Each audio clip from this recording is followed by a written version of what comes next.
বাংলাদেশের গতিময় winger Morshed Ali, the future star of Bangladeshi football. যে গতিতে সে ছুটে চলে, প্রতিপক্ষ যেন দাঁড়িয়ে থাকে বিস্ময়ে। তিনি বাংলাদেশের ফুটবলের গতির ঝড় মোর্শেদ আলী। মোর্শেদ আলী জন্মগ্রহণ করেন 20 মার্চ 2005 সালে। ছোটবেলায় গ্রাম বাংলার মাঠে পায়ে বল নিয়ে দৌড়েই কাটত তার দিন। তার স্বপ্ন ছিল একটাই, দেশের হয়ে খেলা। অসাধারণ গতি, বল কন্ট্রোল আর ড্রিবলিংয়ে ছোট বয়স থেকেই কোচের নজরে পড়েন এই প্রতিভাবান উইঙ্গার।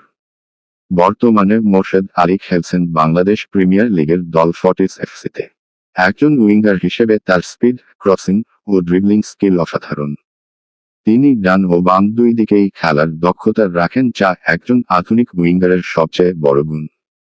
2024 সালে বাংলাদেশের যুব দলের হয়ে ভুটানের বিপক্ষে খেলায় দুর্দান্ত পারফরম্যান্স করেন মোর্শেদ। তার খেলা দেখে ফুটবল ভক্তরা বলছেন তিনি হচ্ছেন বাংলাদেশের লামিন ইয়ামাল। সে ম্যাচে তার গতি ও কৌশল ছিল অনন্য। একজন প্রতিপক্ষ ডিফেন্ডারও তার গতির কাছে বারবার হেরে গেছেন। ফুটবল বিশ্লেষকরা বলছেন, মোর্শেদের মতো উইঙ্গার বাংলাদেশের ফুটবলে এক নতুন দিগন্তের সূচনা। যদি সে এই ধারাবাহিকতা ধরে রাখতে পারে, ভবিষ্যতে আন্তর্জাতিক ক্লাবে তার খেলার সম্ভাবনা একেবারেই অস্বাভাবিক নয়। মোর্শেদ আলী আজকের তরুণ প্রজন্মের অনুপ্রেরণা। মাঠে তার গতি আর দক্ষতা আমাদের মনে করিয়ে দেয় বিশ্বমানের খেলোয়াড়দের কথা।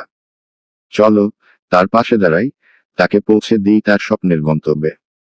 Morshed Ali, the Bangladeshi speed machine, future winger of Bangladesh. Morshed আলীর উড়ন্ত স্বপ্ন, বাংলাদেশের মাঠে জন্ম নিচ্ছে নতুন নিমার। ভবিষ্যতের এই তারকারা পাশে থাকুন। ভিডিওটি শেয়ার করুন, সাবস্ক্রাইবও করুন এবং কমেন্টে লিখে জানান আপনি বিশ্বাস করেন মোর্শেদ একদিন আন্তর্জাতিক মঞ্চ কাঁপাবে।